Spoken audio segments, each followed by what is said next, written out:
प्रतीत होता है यह शंख ध्वनि किसी अनिष्ट का संकेत है। सावधान रावण।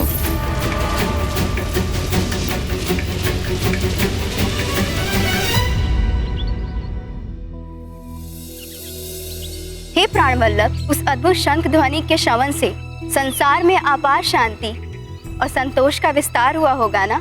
हाँ प्रिय, स्वयं हनुमान द्वारा उत्पन्न किया वो शंख घोष तो सकल जगत के उद्धार और उत्तम भविष्य का सूचक था।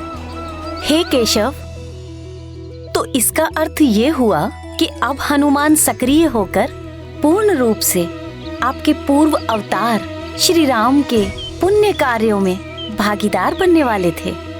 हाँ देवी, समय के साथ हनुमान एक विलक्षण योद्धा के रूप में विकसित हुए, जो सदैव अपने आराध्य श्री राम की भक्ति में डूबे रहते थे। परंतु उनकी ये प्रतीक्षा समाप्त होने वाली थी। शीघ्र ही वो मेरे राम अवतार से मिलने वाले थे।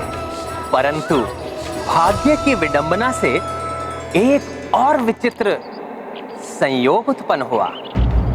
बाल्य अवस्था से उनका चिर शत्रु वाली ही हनुमान से श्री राम की भेंट का निमित्त बना। वाली प्रभु?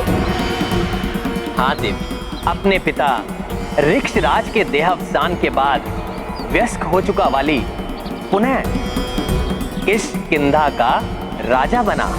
परंतु इस बार राजपद पर स्थापित होना उसका धर्मोचित अधिकार था। वाली इतना शक्तिशाली बन गया था कि शत्रु उसके नाम से ही थर्रा जाते थे। इतना सामर्थ्य, इतनी शक्ति अर्जित कर ली थी उसने कि अपना संध्या वंदन पूर्ण करने के लिए छलांग लगाकर कुछ ही क्षणों में वो 7 समुद्र की यात्रा कर लेता था।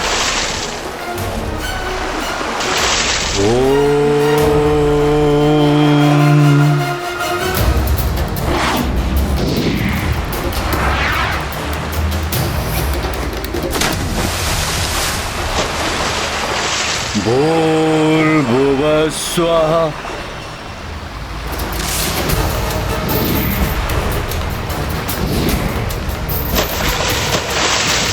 तत्सवितुर्वरेण्यम्।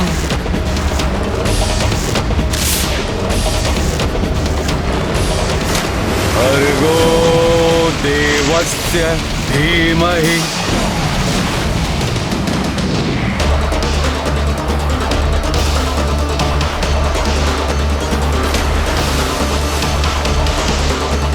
धियो यो नः प्रचोदयात्।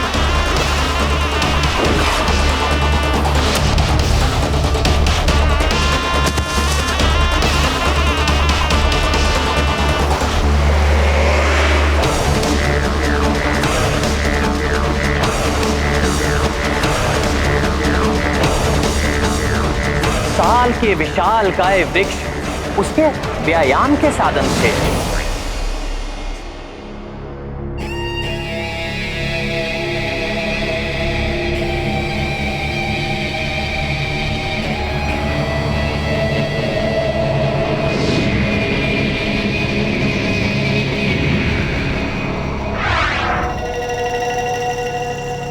अपने हाथों से पर्वतों पर वार कर मुष्टि युद्ध का अभ्यास करता था वो।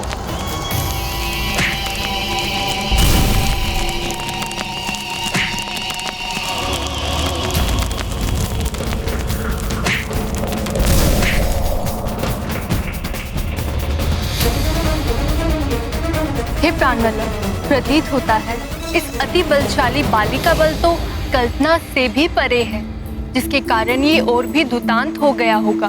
फिर सुग्रीव का क्या हुआ स्वामी? क्या इस दुष्ट बाली ने उसे सुरक्षित रखा? सुग्रीव तो जैसे अपने अग्रज बाली का ही प्रतिबिंब था, उसी के समान शक्तिशाली और पराक्रमी योद्धा था।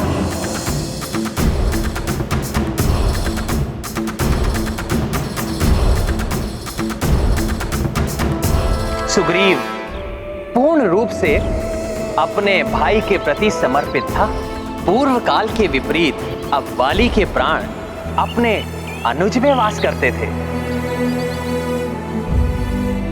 राम और लक्ष्मण की भांति जोड़ी थी इन दोनों भाइयों की।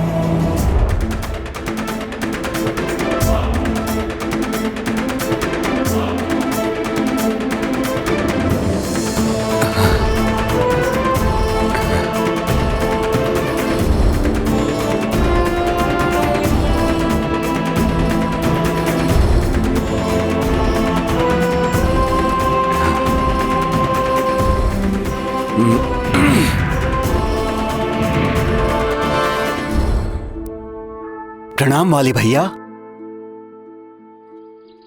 तो स्वामी, इन सब की उत्सुकता को शांत करने के लिए ये तो बताइए कि आगे क्या हुआ।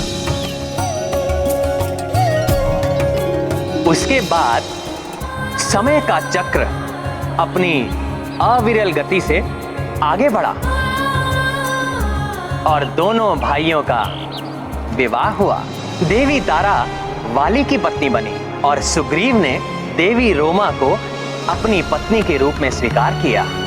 भाग्य इन दोनों भाइयों के जीवन में एक बड़ा परिवर्तन लाने वाला था। एक दिवस जब किष्किंधा के राज्यसभा में उपस्थित वाली और सुग्रीव अपने राजकाज में व्यस्त थे, तब एक मायावी नामक राक्षस ने बड़ी उद्दंडता भरे स्वर में वाली को युद्ध के लिए ललकारा। वाली! वाली! बाहर निकलो वाली! वाली! बाहर निकलो! वाली! कहाँ हो तुम वाली? मायावी दुर्मत तुम्हें चुनौती देने आया है। मेरे भ्राता दुंदुभी के वधिक नीच वानर, साहस है तो मुझसे युद्ध कर।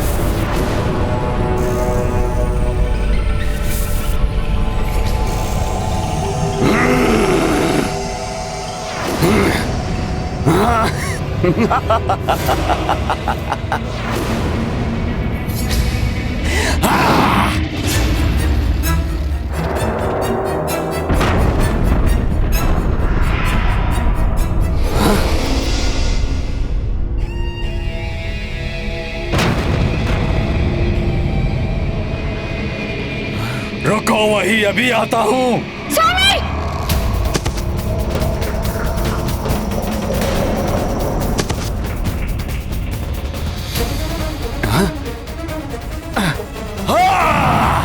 स्वामी!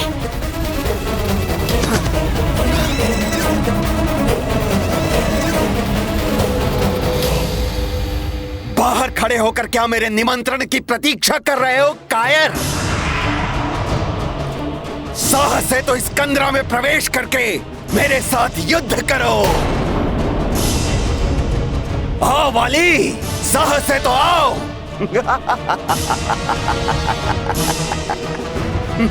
मायावी राक्षस! नहीं वाली भैया, नहीं। इस कंदरा के अंदर मत जाइए। यह अवश्य इस मायावी का कोई छल है, जिसके कारण यह मायावी आपको कंदरा में प्रवेश करने के लिए उकसा रहा है। संभव है इस अंधकारमय कंदरा में आसुरी शक्तियों में अत्यधिक वृद्धि हो जाती हो। भ्राता सुग्रीव, संभव है तुम्हें स्मरण नहीं होगा। यदि इस राक्षस की शक्तियां बढ़ेंगी तो मेरी शक्तियों में भी वृद्धि होगी।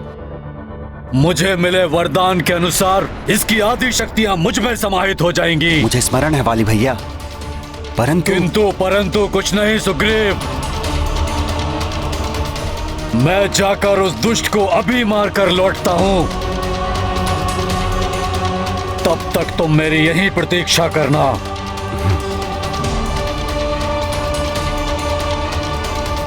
वाली तो अत्यंत शक्तिशाली था प्राणवल्लभ, इसीलिए उसने तो कुछ ही क्षणों में मायावी का वध कर दिया होगा। ये द्वंद्व युद्ध वाली के लिए भी कठिन था, क्योंकि मायावी दुर्मद उस काली कंदरा में अपनी मायावी शक्तियों का प्रयोग कर रहा था। इसलिए ये युद्ध कई माह तक चला। सुग्रीव अपने अग्रज की आज्ञा का पालन करते हुए वहां लगभग 1 वर्ष तक खड़ा रहा। और उस कंदरा के भीतर उत्पन्न होने वाली इन योद्धाओं की क्रोध भरी हुंकार और पीड़ा युक्त चीत्कार सुनने को बाध्य हो गया।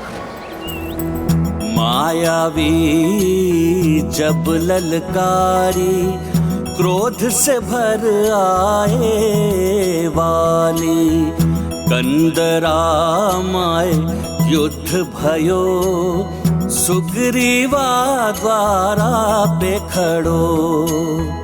बीते माह बीता साल, ऋतुएं चल रही अपनी चाल, सुग्रीव किंतु हटे नहीं, भ्रातृ प्रतीक्षा डटे रही।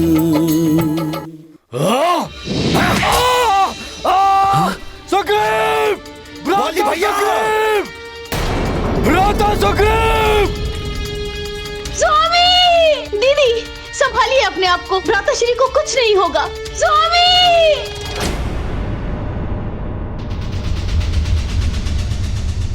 भैया भैया, ये तो असंभव है भैया। आप तो अजय हैं, आपका वध कैसे कोई कर सकता है? नहीं भैया, नहीं।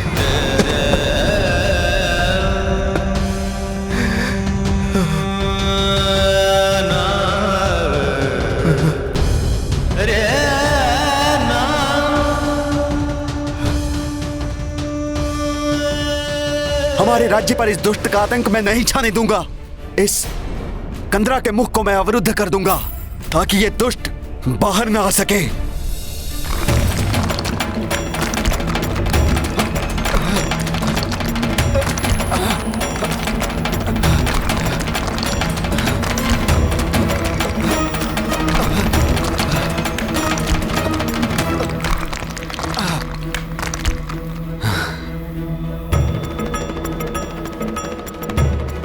परंतु प्राणवल्लभ, इसका अर्थ हुआ वाली की मृत्यु के फलस्वरूप किष्किंधा ने अपना राजा खो दिया। देवी, कोई भी राज सिंहासन अधिक समय तक राजा विहीन नहीं रह सकता। इसीलिए सुग्रीव के लौटने पर प्रजा ने सुग्रीव को किष्किंधा के राज सिंहासन पर स्थापित किया।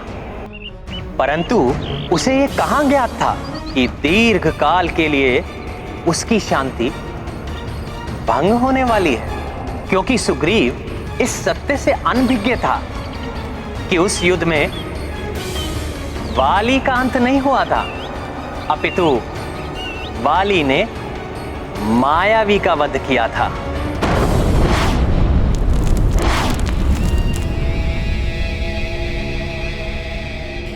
भ्राता सुग्रीव, कहाँ हो तुम?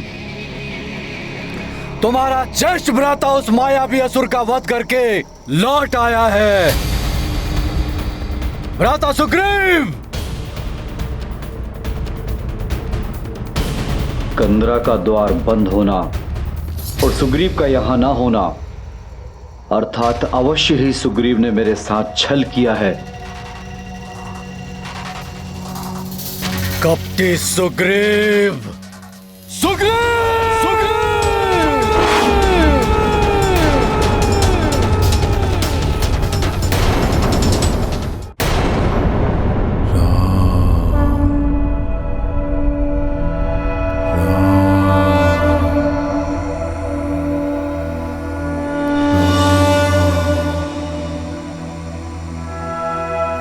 श्री गुरु चरण सरोज रज, निज मन मुकुर सुधारी, बरनौ रघुबर विमल जसु, जो दायक फल चारी, बुद्धिहीन तनु जानिके, सुमिरो पवन कुमार। बल बुद्धि विद्या देहु मोहि, हरहु कलेश विकार।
शंकर सुवन केसरी नंदन तेज प्रताप महाजगवंदन विद्यावान गुणी अति चातुर राम काज करिबे को आतुर प्रभु चरित सुनबे को रसिया राम लखन सीता मन बसिया।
प्रणाम सूर्यदेव।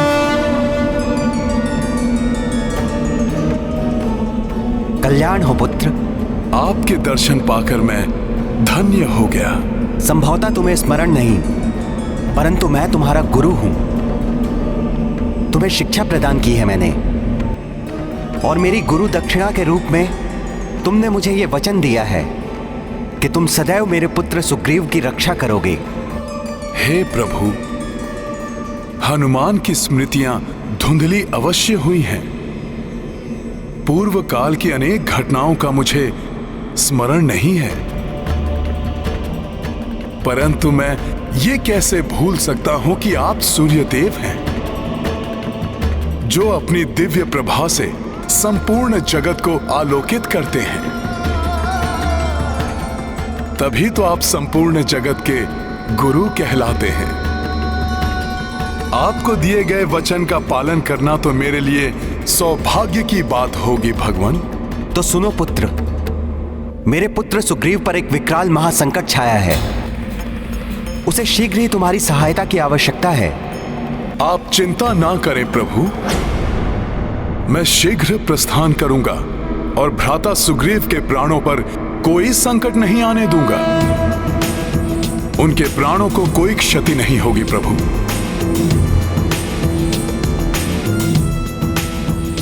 प्रणाम सूर्यदेव।